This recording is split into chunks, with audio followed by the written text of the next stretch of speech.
Nous ne les appelions pas Condy, mais simplement Pépé et Mémé.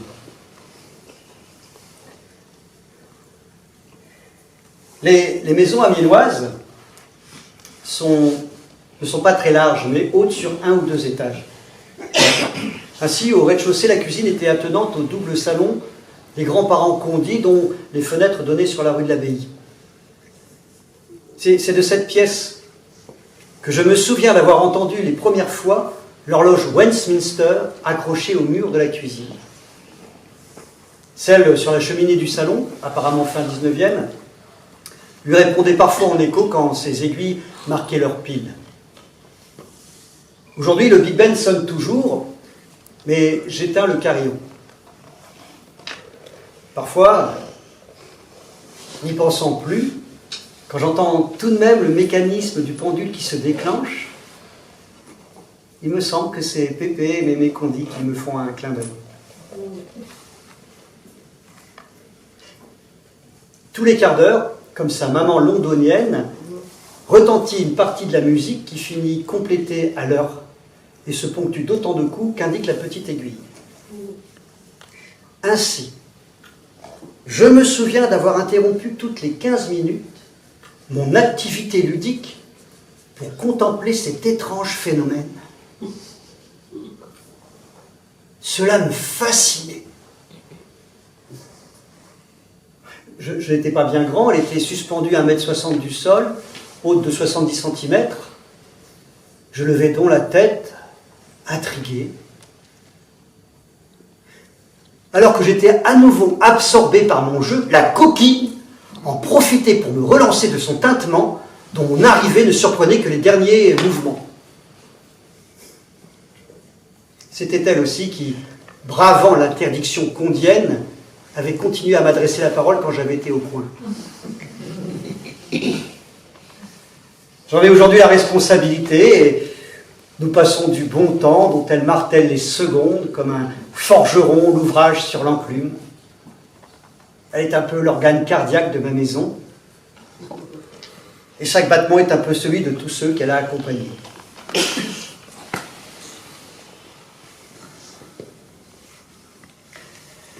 Quand Pépé l'a remonté, il disait qu'il lui donnait à manger. C'était une petite cérémonie à laquelle j'assistais.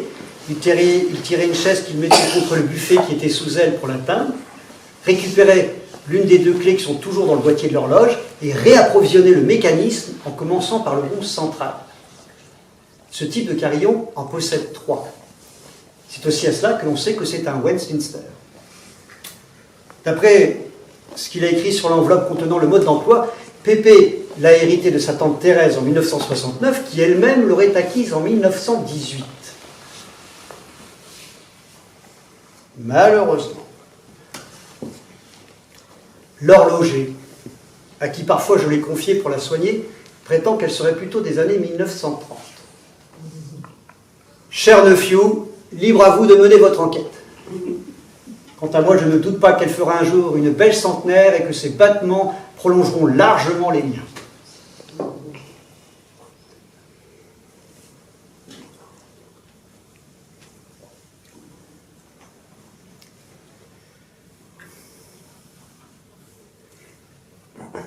Pépé donnait des noms aux objets, parlait avec sa voiture, chantait son amour pour les beefsteaks de son épouse, et les notes de musique se présentaient à cette dernière. Ici, il faut que je vous parle de cette maladie génétique orpheline qui caractérise tous les descendants Condy. En plus de cet énorme tremblement de terre, discret et subtil, que provoquent les éternuements condiens.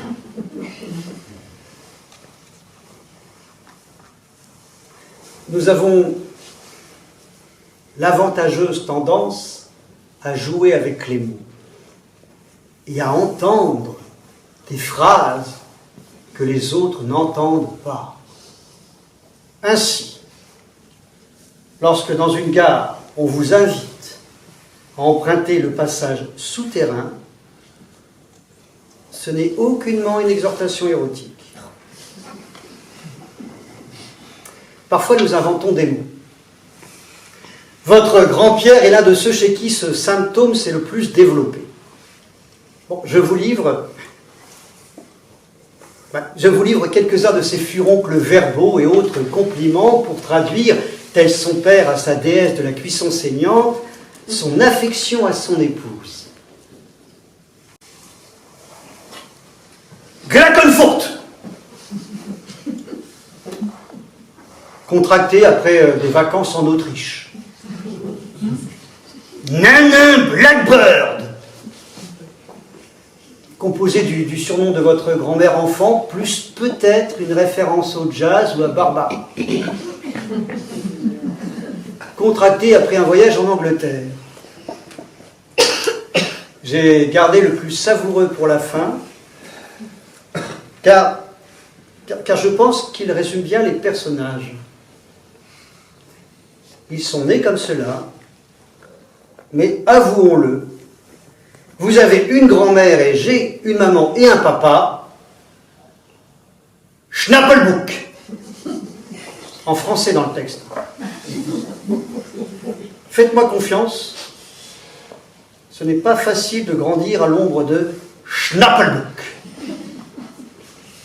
Nul n'y échappe. Je devine déjà sur vos visages le syndrome Schnappelbook.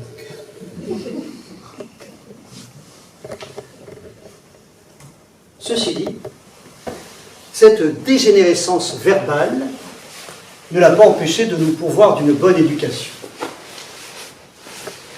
Je vous engage à suivre l'exemple de Salomon,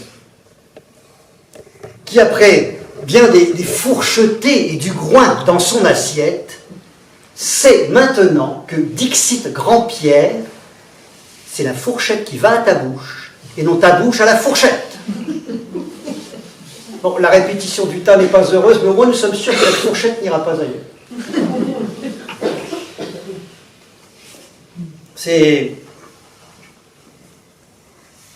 C'est pour une question de bienséance que j'ai reçu la seule et unique fessée Schnappelbook. Je vais avoir dans les 13 ans, la famille était attablée, en plus de savoir gérer les circonvolutions des couverts, la main qui restait libre devait être posée sur la table. Or, ce jour-là, comme de nombreux autres, la mienne n'y était pas.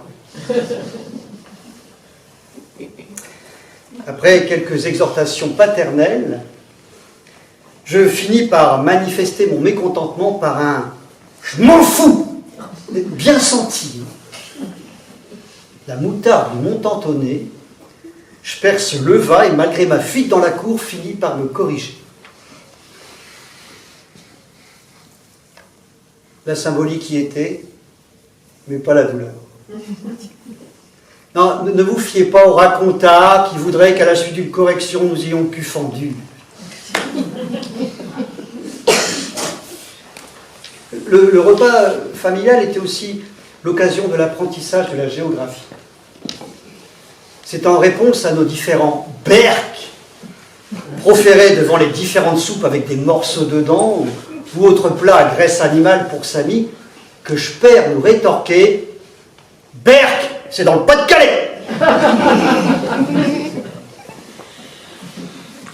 Nos parents nous ont donné la chance de voyager, mais je ne pense pas qu'ils nous y aient emmenés. En regardant des photos sur Internet, je trouve que Berck, rendons-lui justice, n'est pas si dégueu.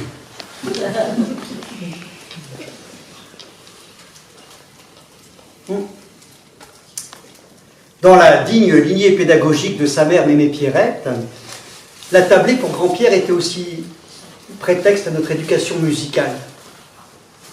Si Sper estimait nos prises de parole par trop bruyantes ou nos revendications déroutantes, il nous sommait de mettre un bémol pour, en 2 temps 3 mouvements, tenir le silence.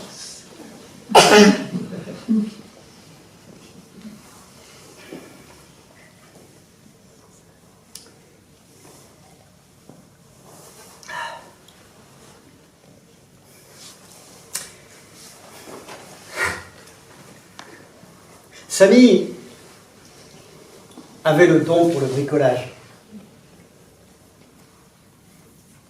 En plus de quelques inventions absolument indispensables comme installer un ventilateur sur le guidon de son vélo, sa plus grande expérience de cafouillage reste celle avec l'électricité. Samy avait bien compris que la mine des crayons à papier était conductrice. En branchant des fils sur un taille-crayon, reliés à une pile et à une ampoule, la mine affûtait, fermait le circuit électrique et faisait s'allumer la lampe. Ces choses étant acquises, ces bases étant acquises, il ne lui manquait plus que de créer une lampe de chevet avec une bouteille, une douille et le reste. Nous n'étions pas bien vieux. Cela devait être un mercredi où nous étions seuls à la maison, livrés à nous-mêmes. Un mercredi noir qui restera jamais gravé dans la mémoire. Le luminaire fabriqué, il ne lui manquait plus que de rayonner. À peine le tout ajusté à une prise de la cuisine, j'entendis un grand paf. Puis, plus moyen de rallumer un appareil électrique. Samy, effarouché mais néanmoins lucide face à la situation, se mit à pleurer et me déclara qu'il avait fait sauter l'électricité du monde entier.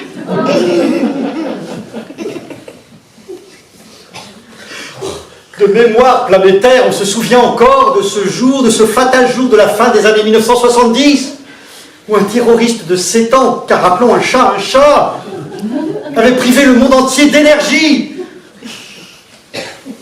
Samy braillait. Oh, je n'en menais pas large. Et essayez d'imaginer notre bonne terre, privée de courant. Dans mon jeune esprit, ce n'était que très vague. Mais je ressentais pleinement la violence de la catastrophe. En pleine crise, Samy hurlait « Benji, j'ai fait sauter l'électricité du monde entier !»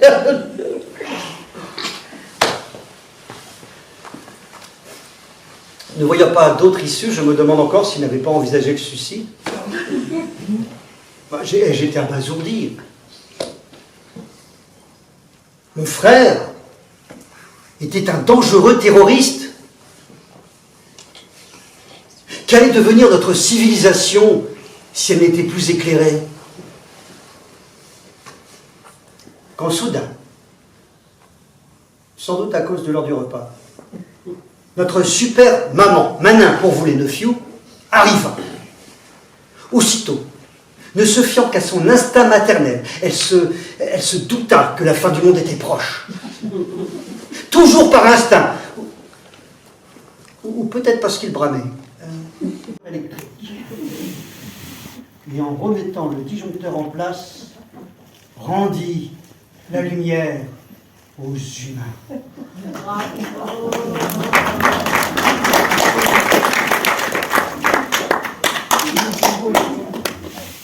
Plus tard, pour réparer ses erreurs, Samy fit des études de philo et créa l'association Cafouillatou.